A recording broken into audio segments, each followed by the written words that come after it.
Před každými volbami stojí volič k rozhodnutí, jestli jít k volbám nebo nejít k volbám, protože jeho hlas nemá smysl. No a já vám dneska ukážu, jak ten hlas, co máte jako voliči, pořádně zvětšit, aby byl slyšet.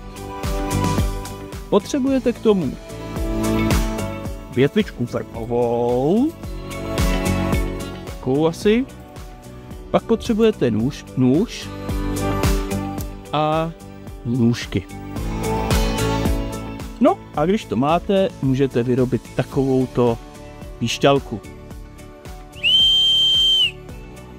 Když takhle zapískáte, budete vždycky slyšet. A já vám ukážu, jak se to dá udělat. Vezmeme dobový proutek, šmykneme ho si co?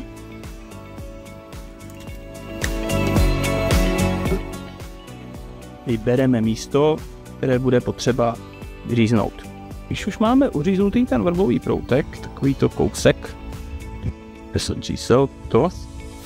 vybereme tedy místo, kde bude. Takže znova ukážu a v následujícím střihu už uvidíte, jak to bude vypadat dál. Tak.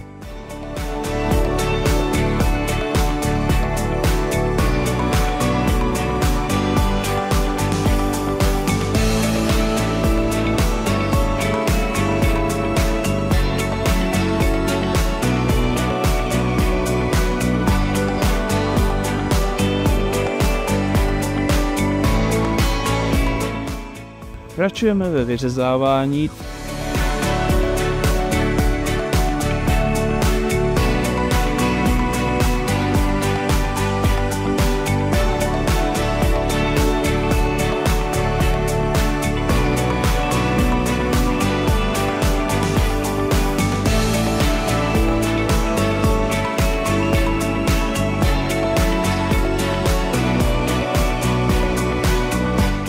Tak a když máme upravený takovýto proutek, tedy ten odřezek toho proutku, tak začneme oklepávat. Je potřeba klepat na tu část, kterou budeme sejmat, takže se jedná o tuto. Takže budeme takto klepat. Oklepávání píšťalky je taková dlouhá práce a můžete si u toho říkat to otloukej mě píšťaličko a tak. Jestli se mi nepovedeš, tak do Prahy nepojedeš. My mimo pražský tam teda nepojedeme nikdy, ale pořád klepete na tuto část, kterou budete sundavat. Tak to pořád klepeme, aby jsme to z toho sundali. To trvá někdy docela dlouho.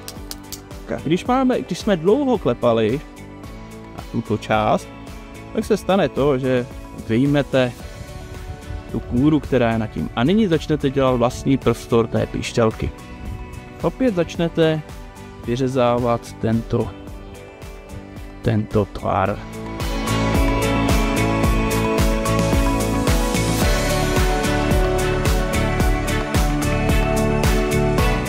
Vyřezáváme ten tvar té komory, kde se pak točí ten vzduch, jak vidíme. A nyní vidíme, že jsme se znova posunuli, ale ještě pořád je ta komora malá, musíme ji udělat ještě větší. Takže takto, když vidíte, tak toto je ta komora, kterou budeme zvětšovat. A nyní už máme takovouto část, už je vlastně ta komora, která pak bude schovaná v tom. Musíme ještě zbrousit tuto hranu. To je ta, kudy si se fouká. Takže ještě tuto hranu zbrousíme. No a nyní už máme píšťalku hotovou. Díl a spodek sesadíme dohromady. To. A už můžeme jít podpořit, stačilo.